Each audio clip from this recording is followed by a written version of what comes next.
नमस्कार। आज हम लोग बात करने वाले हैं जीएसटी के इन्वॉइसिंग चैप्टर की और ये तुरंत ही ख़त्म हो जाएगा। सबसे पहले है रिसिप्ट वाउचर। हम लोग रिसिप्ट वाउचर कब इशू करते हैं? At the time of receipt of advance. जब हम लोग एडवांस लेते हैं तब रिसिप्ट वाउचर इशू करते हैं। इसका दो स्पेशल पॉइंट है। जब रेट नहीं मालूम है तो 18%, जब नेचर ऑफ सप्लाई नहीं मालूम है तो inter state supply. Receipt voucher हम लोग कब इशू करते हैं? At the time of receipt of advance. जब हम लोग का एडवांस मिलता है तभी हम लोग रिसिप्ट वाउचर इशू करते हैं। इसका दो स्पेशल पॉइंट है। अगर रेट नहीं मालूम है तो 18%, नेचर ऑफ सप्लाई नहीं मालूम है तो इंटर स्टेट सप्लाई। कहानी समझिए, आपने जब एडवांस पेमेंट मुझे दिया यही सोच के कि मैं सप्लाई करूंगा, लेकिन सप्लाई किसी कारणवश नहीं हो पाया तो आप रिफ़ंड चाहते हो, तो रिफ़ंड के समय में मैं रिफ़ंड वाउचर आपको इशू करूँगा। अब बात करते हैं टैक्स इन्वॉइस को। तो टैक्स इन्वॉइस आपको कब इशू करना पड़ता है? जब नॉर्मल सप्लाई ऑफ गुड्स है तो at the time of delivery और at the time of removal आपको टैक्स इन्वॉइस इशू कर देना है। लेकिन at the time of normal supply of services आपको सर्विसेज खत्म होने के 30 दिन के अंदर टैक्स इन्वॉइस इशू कर देना है, और 45 days in case of banking sector. Continuous supply of service को समझते हैं। जब आप सप्लाई कर रहे हो कंटिन्यूस और आपको पेमेंट मिल रहा है पीरियडिक, जब आप सप्लाई कर रहे हो कंटिन्यूस और आपको पेमेंट मिल रहा है पीरियडिक, और ये चीज़ 3 महीने से ज़्यादा का ड्यूरेशन के लिए हो रहा है, ये चीज़ 3 महीने के ज़्यादा का ड्यूरेशन के लिए हो रहा है, तो ये कंटिन्यूस सप्लाई ऑफ सर्विसेज कहलाएगा। कंटिन्यूस सप्लाई ऑफ गुड्स में भी यही होना है। आप सप्लाई करोगे कंटिन्यूस, आपको पीरियडिक पेमेंट मिलेगा, लेकिन यहाँ पर 3 मंथ का टाइम लिमिट नहीं है।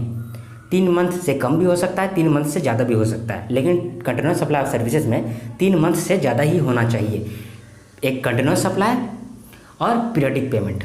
तो टैक्स इन्वॉइस कब इशू करेंगे in case of continuous supply?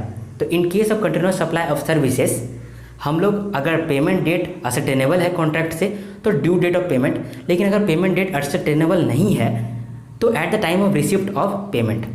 Continuous supply of services में टैक्स इन्वॉइस कब इशू करेंगे? अगर कॉन्ट्रैक्ट से पेमेंट डेट असर्टेनेबल है तो ड्यू डेट ऑफ पेमेंट तक, लेकिन अगर कॉन्ट्रैक्ट से due date of payment is not ascertainable तो हम लोग रिसिप्ट ऑफ पेमेंट के समय में ही टैक्स इन्वॉइस दे देंगे।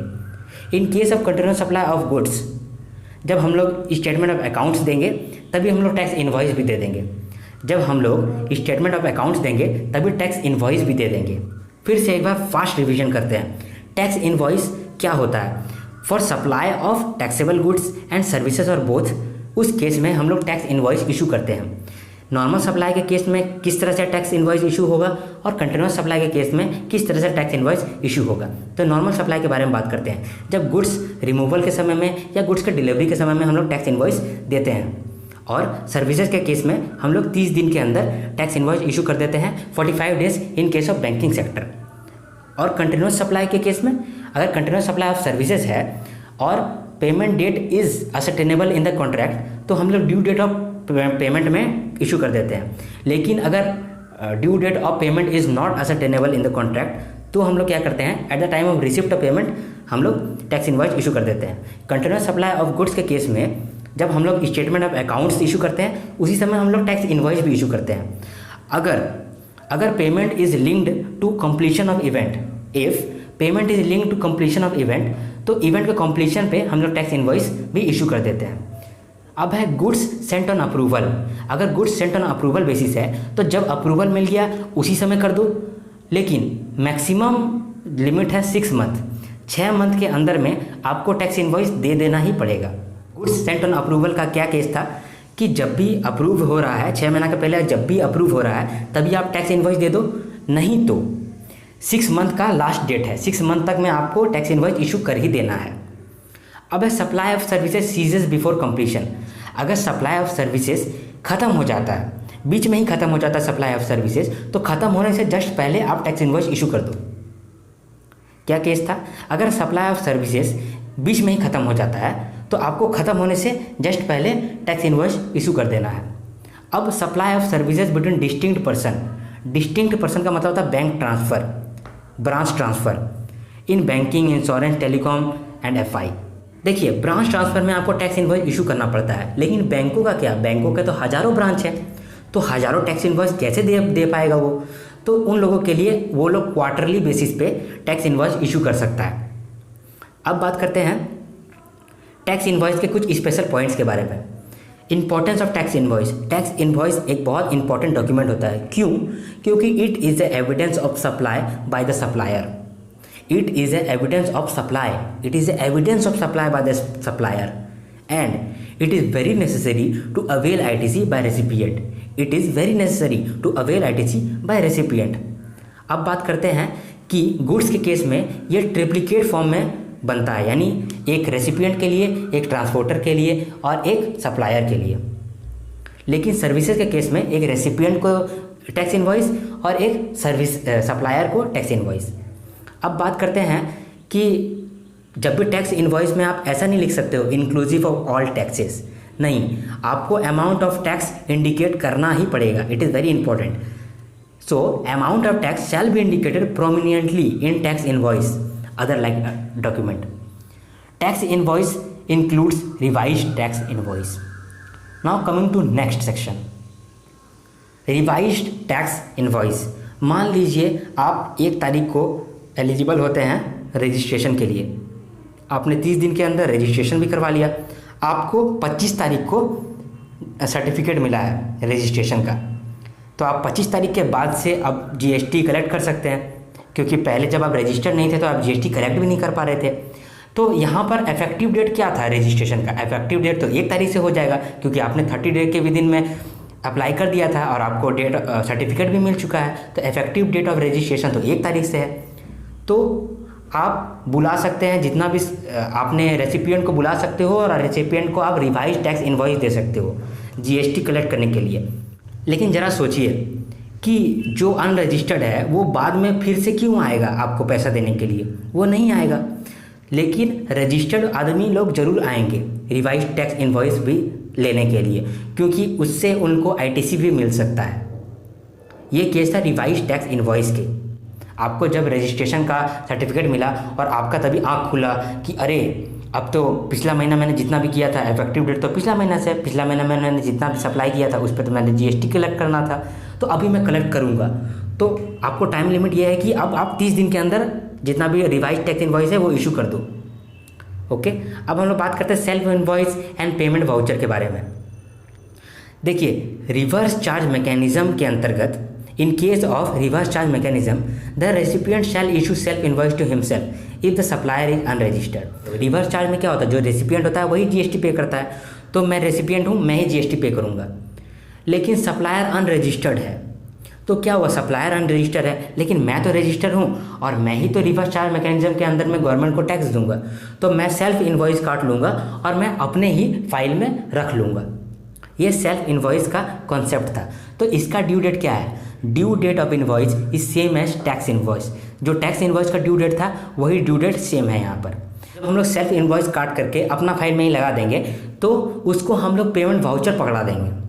हम लोग सप्लायर को पेमेंट वाउचर पकड़ा देंगे और जो सेल्फ इनवॉइस काटेंगे वो हम लोग अपने फाइल में रख लेंगे, क्योंकि अल्टीमेटली हम ही को टैक्स देना है, हम ही रेसिपिएंट है। रिवर्स चार्ज मैकेनिज्म के अंदर तो रेसिपिएंट को ही टैक्स देना पड़ता है, तो हम ही को टैक्स देना पड़ेगा। तो इसलिए मैंने सेल्फ इनवॉइस अपने आप में काट लिया, खुद को काट लिया और अपने फाइल में रख दिया और उसको मैंने पेमेंट वाउचर दे दिया। अब बात करते हैं हम लोग बिल ऑफ सप्लाई के केस में। तो बिल ऑफ सप्लाई हम लोग कब इशू करते हैं?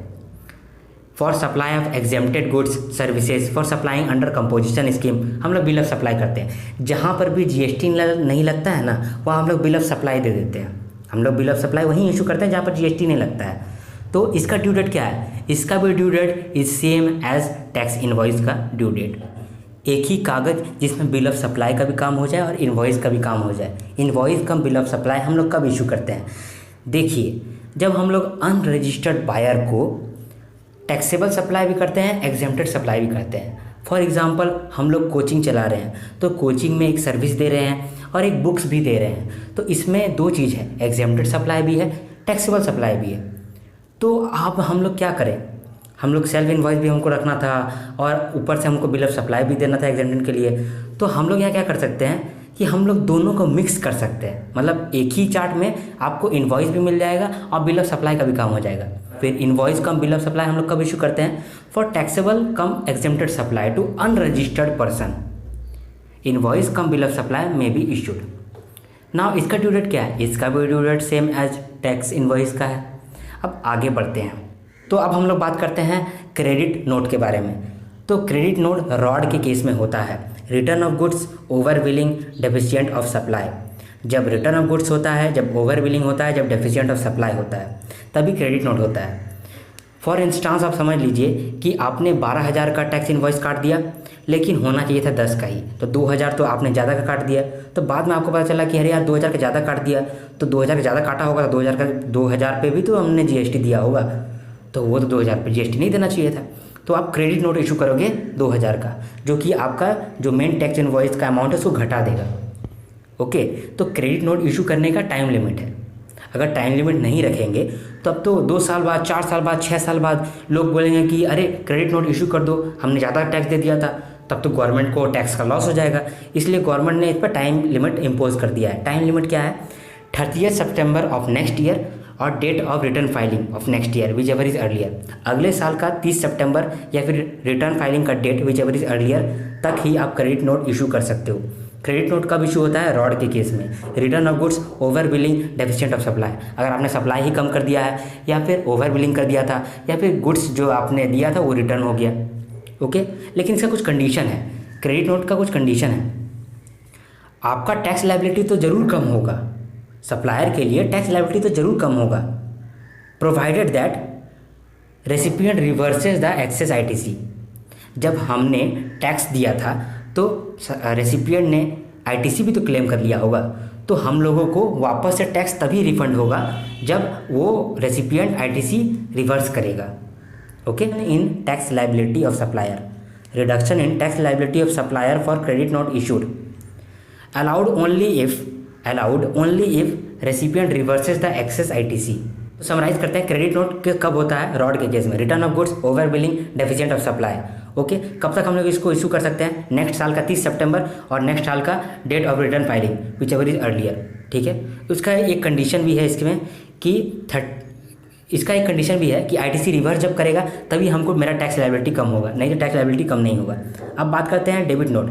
जैसे क्रेडिट नोट था, क्रेडिट नोट से टैक्स लायबिलिटी हम लोग घटा देते थे, लेकिन डेबिट नोट में हम लोग टैक्स लायबिलिटी बढ़ा देते हैं। डेबिट नोट को सप्लीमेंट्री इनवॉइस भी कहा जाता है, डेबिट नोट को सप्लीमेंट्री इनवॉइस भी कहा जाता है। इसके लिए कोई टाइम लिमिट नहीं है, क्योंकि यहाँ तो टैक्स लायबिलिटी बढ़ रहा है, हम लोग तो गवर्नमेंट को टैक्स देने वाले हैं, तो इसमें क्या टाइम लिमिट? गवर्नमेंट बोलेगा कि वी वेलकम यू, आप जब भी दो हम तो वेलकम ही करेंगे आपको। इसीलिए डेबिट नोट का कोई भी टाइम लिमिट नहीं है। डेबिट नोट या सप्लीमेंट्री इनवॉइस आता है तो टैक्स लायबिलिटी तो बढ़ेगा ही, और रेसिपिएंट भी आईटीसी क्लेम कर सकता है।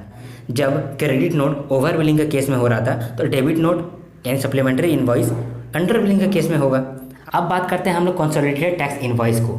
तो ये कॉन्सेप्ट क्यों लाया गया? देखिए, बहुत सारे लोग बहुत कम अमाउंट के सप्लाई करते हैं।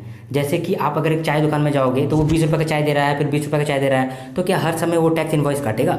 नहीं काटेगा, क्योंकि उसका जो सप्लाई है वो 200 रुपये से कम है, और रेसिपिएंट को टैक्स इनवॉइस चाहिए भी नहीं और 200 से कम है। तो इसलिए इस केस में हम लोग दिन के अंत में कंसोलिडेटेड टैक्स इनवॉइस बस अपने फाइल में लगा देंगे। हम लोग कंसोलिडेटेड टैक्स इनवॉइस अपने आप को इशू कर देंगे, अपने फाइल में लगा देंगे दिन के अंत में। अगर सप्लाई 200 रुपये से कम है, बायर को इनवॉइस चाहिए भी नहीं, बायर अनरजिस्टर्ड है। कंसोलिडेटेड टैक्स इनवॉइस जो पहले बात कर रहे थे वो जनरल था, इन जनरल, लेकिन ये कंसोलिडेटेड टैक्स इनवॉइस स्पेशल है। इसमें banking company, insurance company, financial institution, NBFC लोग आते हैं। देखिए, यहाँ पर भी बहुत किसी को ये लोग सप्लाई करते हैं, तो हमेशा टैक्स इनवॉइस भी नहीं काट सकते हैं। तो ये लोग क्या करेंगे, ये लोग कंसोलिडेटेड टैक्स इनवॉइस काटेंगे मंथ के एंड में। इन्होंने जितना भी सप्लाई किया है, एक मंथ में इन्होंने जितना भी सप्लाई किया है, मंथ के एंड में ये लोग कंसोलिडेटेड टैक्स इनवॉइस काट लेंगे। और यहाँ पर 200 का लिमिट नहीं है, लिमिट में भी 5,000 10,000 हो सकता है, लेकिन यहाँ पर लिमिट कुछ नहीं है। Now moving to delivery challan. Delivery challan हम लोग कब इशू करते हैं? जब सप्लाई ही नहीं है तभी हम लोग डिलीवरी चलान इशू करते हैं, जब सप्लाई ही नहीं है। जैसे कि आप अपने टीवी को ठीक कराने के लिए दे रहे हो और ट्रांसपोर्टर टीवी को ठीक कराने के लिए लेके जा रहा है कोई दूसरा स्टेट, तो बीच में अगर उससे कोई पूछता है कि ओ टैक्स इनवॉइस निकालो, तो वो बोलेगा टैक्स इनवॉइस तो है ही नहीं, क्योंकि थोड़ी सप्लाई है, थोड़ी सेल कर रहे हैं, सप्लाई ही नहीं है तो टैक्स इनवॉइस तो देंगे ही नहीं। तो उस केस में तब तो दिक्कत हो जाएगा। तो वहाँ पर केस के लिए लाया गया है डिलीवरी चलान। वहाँ डिलीवरी चलान दिखाया जाएगा, और ये ट्रिप्लिकेट बेसिस पे होता है, एक ट्रांसपोर्टर के लिए, एक रेसिपिएंट के लिए, एक सप्लायर के लिए। तो यहाँ पर ये चैप्टर खत्म होता है, जिस चैप्टर का नाम था इनवॉइसिंग।